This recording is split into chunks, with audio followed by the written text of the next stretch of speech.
Hey, what's going on? How y'all doing? How y'all doing? One love to the humble. One love to the humble. One love to the humble. One love to all the humble people out there who living every day, getting by, doing whatever they got to do to make it, not making excuses for their life, and taking responsibility for all their actions. One love to the humble. I'm going to say something today that's real controversial.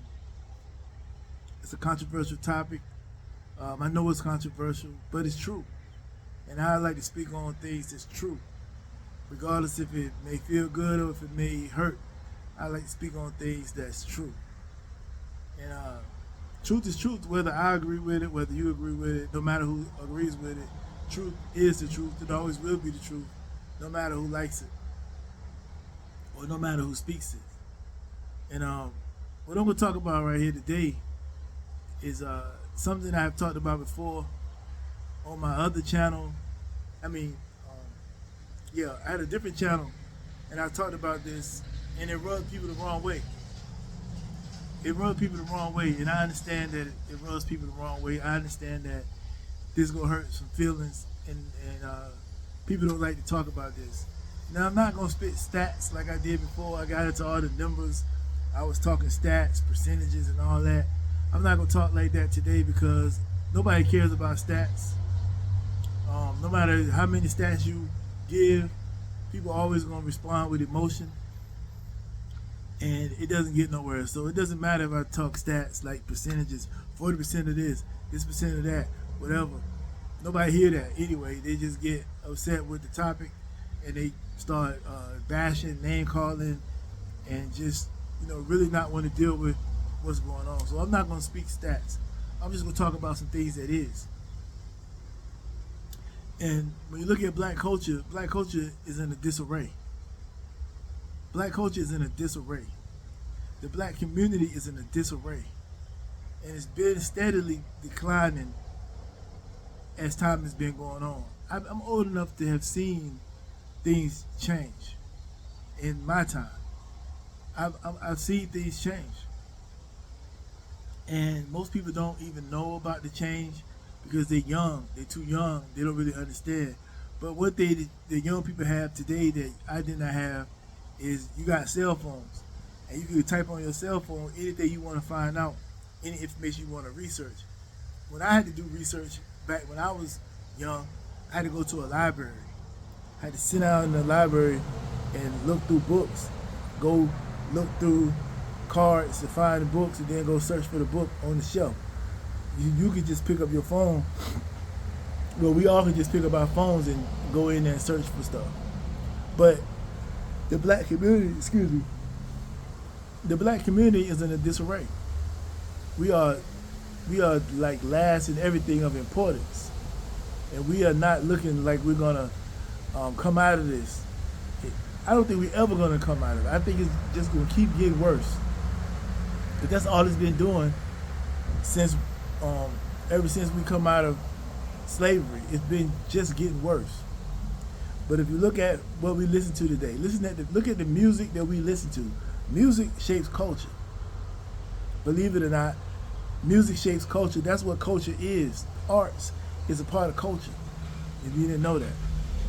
Social institutions is part of culture. So you look at the arts. Look at what we glorify in the black community. We glorify music that promotes the worst of the worst. We degrade women, we degrade each other, we degrade men, we degrade everything. We talk about who we're going to shoot, we talk about who we're going to rob, we talk about what we're going to do to somebody's parent, we talk about what we're going to do to somebody's family member, and we really going hard with this stuff. Music is over-sexualized too. That's a heavy thing that we promote. And people don't see anything wrong with this. This is, and if people do see something wrong with it, they're not saying nothing about it. They're afraid to speak up. But that's degeneracy in the community. The music that we listen to. When we was listening to music coming up, we had positive rap, almost fun. which reflected the times. Now look at us. Look how all this stuff is playing into each other. Then you got relationships. Relationships don't last no more because nobody wants to be in a relationship. Because everybody is about what they can get out of the relationship versus what they can put into the relationship. Relationship is about duty. Marriage is about duty. It ain't about love, it's about duty. The duty that you have for each other and your children. Not about how I feel today, or not about this made me feel bad. It's about duty to each other. And when you put the music on, telling men to sleep with as many women as possible, and then tell the women to twerk, you don't need no man, if a man ain't paying your bills, this, that, and third, when these days start to clash, we got a problem. If the women telling the men that you got to pay my bills, that means the men are thinking, well, she don't see me as somebody that she can want to be with for real. If the women are telling the men, I don't need a man, which is what the music is telling the women to say, they're going to say, well, if you don't need us, then why do I pursue you? Why do I want to treat you like a queen, or why would I want to be chivalrous? Because that's what's promoted. That's what you conditioned from a young age. That music is already conditioning the youth to be a certain way, to take up certain behaviors. And the black community cannot afford that. The music has sent a lot of black males to prison and the graveyard, trying to uphold a lifestyle, trying to live a lifestyle. Does it mean, excuse me, does it mean 100%? No, it's not 100%. But we're not talking about the minority, we're talking about the majority. The music has sent so many black men to prison in the graveyard.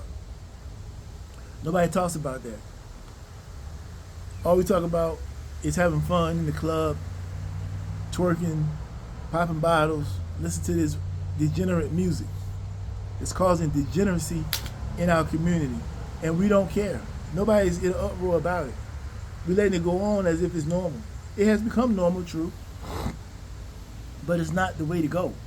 It's destroying the community from the inside. Black people used to be the most religious and the most married population, married race out there. Now it's the opposite. Most black people don't believe in religion no more, and we're not marrying like we used to. We're just not doing it. We got baby mamas and baby fathers, and we love to use that word. We love to say that word. And we got kids out here that's crazy. Like, we got kids that's not being taken care of by the father because the mother and the father cannot seem to get together to work it out to raise the children. That used to be shameful in the black community to do such a thing, but not no more. Because when you take away shame, anything goes. And certain things keep in place to keep society or keep the community as a community. We don't have a black community no more. We got some black people out here, but a community is something that we don't have. If you don't know what a community is, look it up. And black people don't have that. That's gone. And I don't see it coming back. So when they talk about the black community, we ain't no community. That's just words they're using. Ain't no such thing. Then you add in abortion. We get mad at, talk about racism, we talk about all these things, but guess what? There is no racial, nothing racial has taken out more black people than abortion. We talk about the KKK, we worried about all this racial things, talking about what happened in the old days. That don't stand a chance to abortion in the black community. Don't stand a chance. KKK took out maybe 3,000 people in 86 years. Abortion do that in 3 days. Abortion can do that in 3 days. What it took the KKK 86 years to do, black abortion can handle that in 3 days. So you do the math. If you don't listen to me, you can go search for it yourself. You can go look it up yourself and you'll find it. Black men are the most incarcerated, but yet we out here screaming racism, but we ain't doing the right thing. We're at the bottom of all things. We're not even trying anymore to be great people. We used to have some pride in being who we are. We used to have pride in being black, meaning you wanted to represent well. Now we always talk about is gangster, shooting guns, violence. We interviewing convicts that was locked up in prison and we glorifying them. And I know it's money in it. You know, the podcast make money off of it. But why are we glorifying that? Why don't we go get a black graduate that speaks well, that got a head on his or her shoulders, and going somewhere in life and producing something? Why we ain't putting them on a pedestal and making them the highlight? No, we putting gangbangers and convicts and prisoners, we giving them the platform. Like, that's the thing to be. And don't give me the whole thing about, oh, we teaching young kids how not to go to prison. I seen them podcasts. I seen what they talking about. Ain't nothing about what they talking about keeping nobody out of prison or out of jail or committing crimes. They bragging about it. It's hype. Then you got this guy over here. He getting into it with this guy over here. They both grown men. They in their 40s on social media, arguing, beefing back and forth. That's what we do with our community. That is the black culture. Nonsense is black culture. The black culture is degenerate. Now I'm gonna make more videos on this. I'm just gonna tell you, and I'll probably go back to giving out some stats because it's ridiculous. And maybe this won't be viral. Maybe this will never reach everybody. But all I need is one. And hopefully that one that I reach can teach the next one. And we can just keep reaching one at a time. We at an all-time low. Our birth rates are at an all-time low. We so low right now, we're not even on pace to replace the people that's already living right now in the black community. We won't be able to replace it with such low birth rates because we can't seem to get it together. We out here having kids out of wedlock. We out here just doing all kind of wild stuff that is bad for the community, which in turn becomes bad for the society. I'm gonna give you one stat. We like 13 to 14% of the population, but yet we committing over 50%, 55% of the murders. That makes sense to you? The most violent crimes, we leading the way. Well, we commit like 55% of them, and we only 13 to 14% of the population. That don't make no sense. But that's what's happening in the community. So share this video, tell people about it, whatever. But something got to change because we are doomed if something don't change drastically. Y'all take care.